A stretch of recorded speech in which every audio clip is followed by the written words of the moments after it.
Picture this. It is the end of the school day in a small elementary school in Nagano, and a bell rings just as music starts to play softly over the loudspeakers. What happens next would astonish almost any American parent, because the children do not run for the door. Instead, they pull bandanas over their hair, grab brooms and cloths from a small wooden cupboard, and begin to clean their own school. They sweep their own classroom floors, they wipe their own desks. They wash the hallways, the stairs, and the entryway where everyone changes shoes. The 8-year-olds are working alongside the 11-year-olds, and the youngest are being shown by the oldest how to fold a cleaning cloth properly. Their teacher is on her knees beside them, cleaning too. She is not supervising. She is working. For about 15 minutes, every single day, this is what school looks like in Japan, and then they go home. Now picture a living room in suburban Atlanta at the same hour of the same day. A 12-year-old has just come home from school. His backpack hits the floor in the doorway. His shoes are still on. He sits on the couch with a tablet and a bag of chips. His mother, after a full day of her own work, is in the kitchen washing the breakfast dishes he used 8 hours earlier. He has never once made his own bed. He does not know how to operate the washing machine. When his mother is sick, the entire house stops functioning. He is not a bad child, and he is not lazy. He is simply a child who was never given the chance to be useful. In the next 10 minutes, I want to show you what those Japanese children are quietly building every afternoon in 15 minutes of shared work. And why a researcher at the University of Minnesota concluded, after 25 years of data, that this single habit may be the strongest predictor of adult success she ever measured. A short note before we begin. The Japanese school system has real problems of its own, and we will be honest about that later. This is about one quiet practice inside it that the West used to have and has slowly lost, almost without noticing. Here is the statistic that should make every modern parent stop and pay attention. A widely cited study by Brown Research found that 82% of American adults remembered doing regular chores when they were children. But only 28% of those same adults now require chores of their own children. Read that gap again. A whole generation grew up doing chores, became adults, and then quietly decided that their own children should not. Why? The answer is almost always the same. The children are too busy. They have too much homework. They're already stressed. It is easier to just do it myself. Every one of those reasons is loving. And every one of them is, completely by accident, robbing the child of the experience that may matter most. At the University of Minnesota, a researcher named Dr. Marty Rossmann spent years analyzing a long study of about 84 families. The original data had been gathered by another famous researcher, Diana Baumrind, beginning in 1967 in the San Francisco area, and she followed those families for 25 years. When Rossmann came to the data decades later, she tracked the children from preschool, through middle childhood, into adolescence, and finally into their mid-20s. And she asked a simple, careful question. Of all the variables we could measure in early life, which one best predicts whether a young adult turns out well? Not just successful at work, well-adjusted, self-reliant, good with relationships, capable of handling a real life. She tested the obvious candidates: family income, parents' education, measured intelligence, parenting style. None of them was the strongest predictor. The strongest predictor was something almost no one talks about.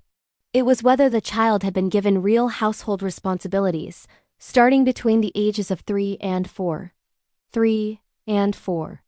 Most modern parents are still doing everything for the child at that age. And the same research carried a quiet warning. Children who did not begin participating until age 15 or 16 did not get the same benefit at all. By that age, the participation had become resentful, not formative. The window for building this skill is early, and it closes earlier than the West has been told. The Japanese have understood this for a very long time, and the practice that lives at the center of it has a name. Soji. It is written with 2 characters. O, a polite prefix. Soji, meaning to sweep or to clean. But the deeper meaning of soji has nothing to do with housekeeping. Soji is the daily practice of taking care of the space that takes care of you. And in Japanese schools, it is treated not as a chore, but as a class. A class as important as math or reading. Because in the Japanese understanding, you cannot build a child of character without giving the child something real to take care of. The Stanford Spice Program, which studies Japanese education in detail, calls soji a core part of moral education in Japan, not housekeeping. Moral education. Behind soji sits a Japanese concept we have talked about on this channel before. Shitsuke. Written with the characters for body and beauty. The slow patient shaping of a child into someone who carries themselves with grace. Shitsuke is not taught through lectures, and not through punishments. Shitsuke is built into the structure of the day, and soji is one of the structures that builds it. A child who, every afternoon, sweeps the floor he just walked across, is, without any words being spoken, learning something no parenting book can teach him.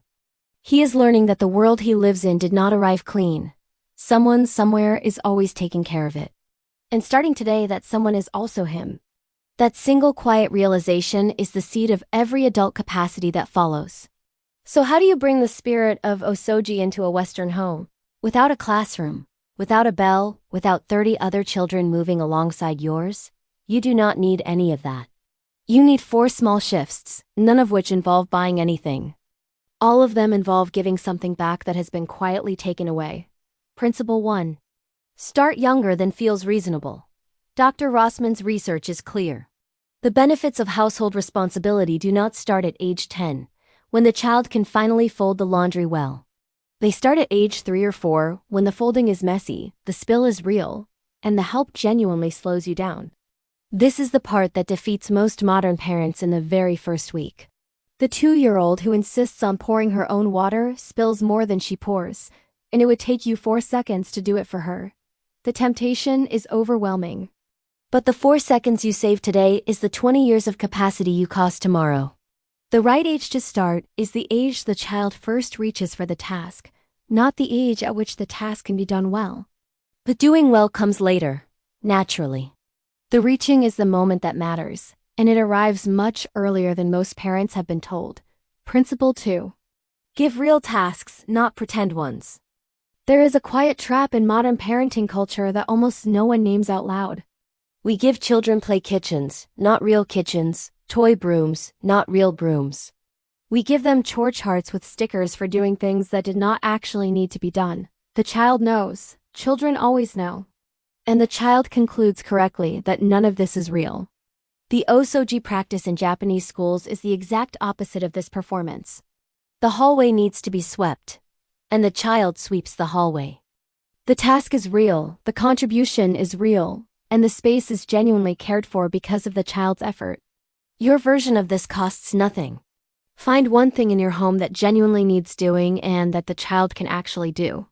Setting the dinner table, sorting the laundry by color, watering the plants, wiping down the kitchen counters after a meal. Then let it be theirs. Truly theirs. If the dinner table is not set, dinner is a little awkward. That is the lesson. That is the entire lesson. Principle 3. Clean together briefly daily. This is the structural genius of soji that most Western families have never even thought to try. Japanese schools do not assign chores as individual punishments handed down from above. They stop the whole day, play music over the loudspeakers, and everyone cleans together for about 15 minutes. Then it ends. The brevity is the entire design. A child cannot focus for an hour, and neither can a tired adult. But 15 minutes, every single day, with music, with company, with everyone moving together, is a completely different experience. Pick a time. After dinner is the most natural for most families. Set a timer for 15 minutes. Put on music if you want.